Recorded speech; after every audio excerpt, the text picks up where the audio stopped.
안녕하세요. 안식일 논쟁에 대한 기사입니다. 오늘 본문은 마가복음 2장 23절에서 3장 6절입니다.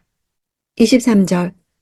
안식일에 예수께서 밀밭 사이를 지나가시는데 함께 가던 제자들이 길을 내며 이삭을 자르기 시작했습니다. 구약의 율법을 보면 다른 이의 밭에 들어가 곡식을 따먹는 행위는 절도 행위에 속하지 않고 오히려 가난한 자의 굶주림을 채워주기 위해서 권리로서 보장된 일이었습니다. 하지만 그 곡식을 그 자리에서 먹지 않고 따로 챙겨서 나오는 일은 금지되었습니다.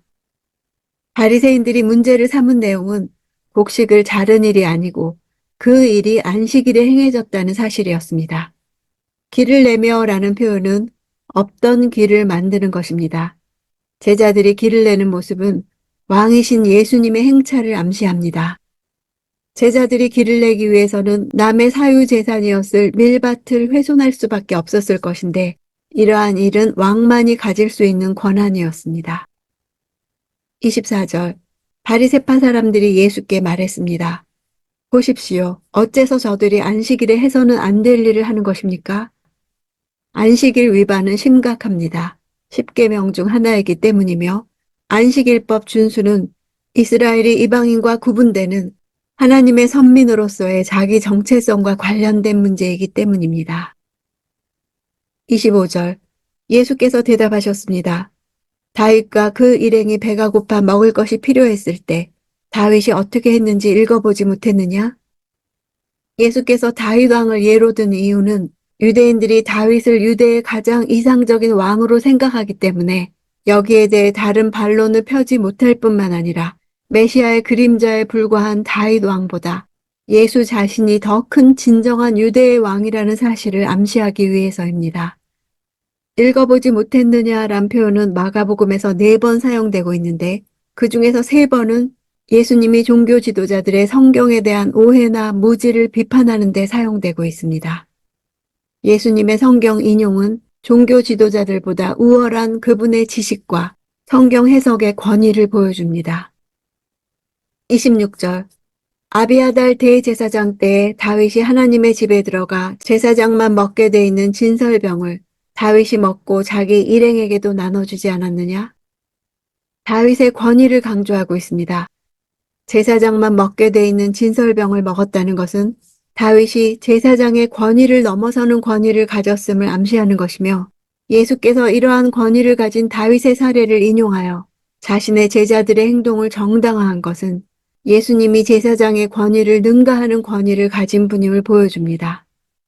다윗과 그 일행 이야기를 2번 언급하시는 것은 지금 제자들의 행동이 문제시되었기 때문입니다.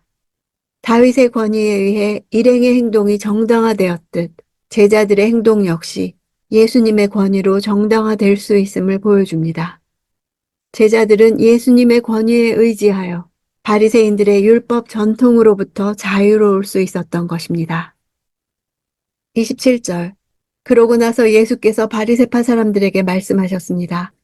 안식일이 사람을 위해 만들어진 것이지 사람이 안식일을 위해 있는 것이 아니다.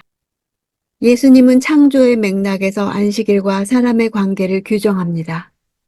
안식일이 사람을 위해 만들어졌다는 예수님의 선언은 율법 조항에 종속시킨 바리새인들의 율법 해석이 결국 하나님의 뜻을 왜곡한 것이라는 선언이기도 합니다. 바리새인들은 안식일에 관한 39개의 세부 조항을 인위적으로 만들어 사람들을 정죄하고 힘들게 했던 것입니다. 예수님은 안식일의 참된 의미를 보편적 인간의 차원에 적용하심으로써 안식일을 이스라엘에 주어진 특권으로 생각한 유대교의 주장을 뛰어넘고 있습니다. 예수께서 안식일과 사람의 관계를 창조의 맥락에서 언급하신 것은 당신께서 창조의 본래적인 뜻을 회복하시는 분임을 보여줍니다. 28절. 그러므로 인자는 안식일에도 주인이다. 바리새인들은 안식일을 지키는 데에는 열심이었지만 안식일이 왜 있는지에 대한 진정한 의미는 깨닫지 못하였습니다.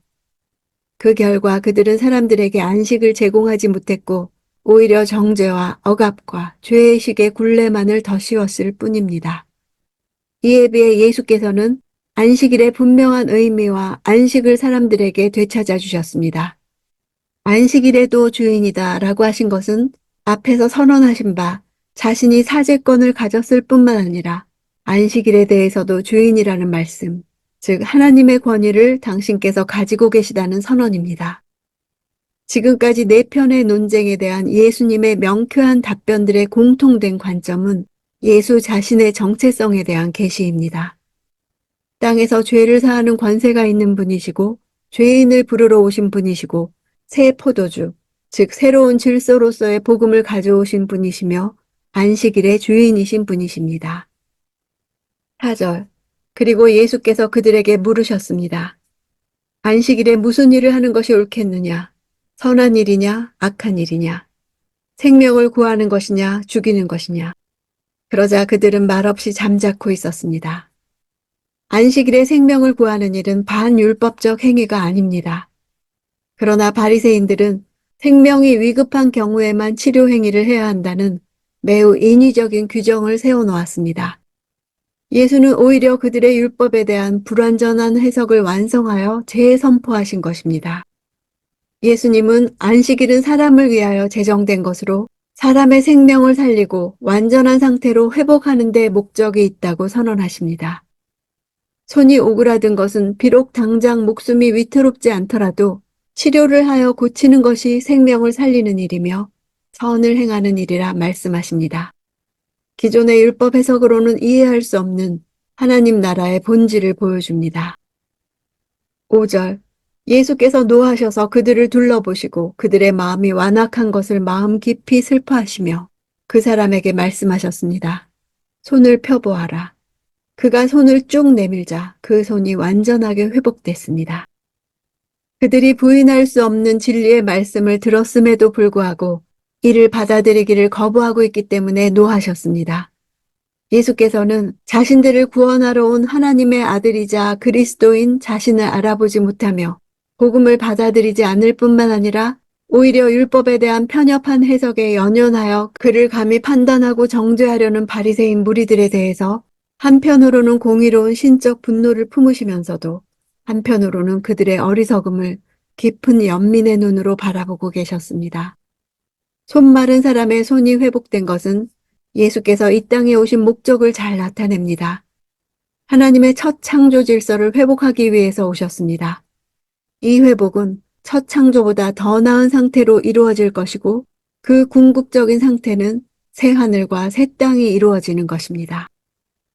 6절.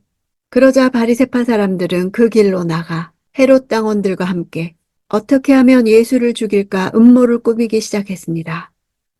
헤롯 당은 헤롯 왕정과 로마법을 지지하는 유대인들이었습니다. 예수 당시 헤롯 당은 예수께서 주로 활동하셨던 갈릴리 지방을 다스리던 헤롯 안디바스의 추종자들이었습니다. 헤롯 가문을 지지하며 로마의 지배에 대해 긍정적인 입장을 취하고 있던 세속적 정치 종파였습니다.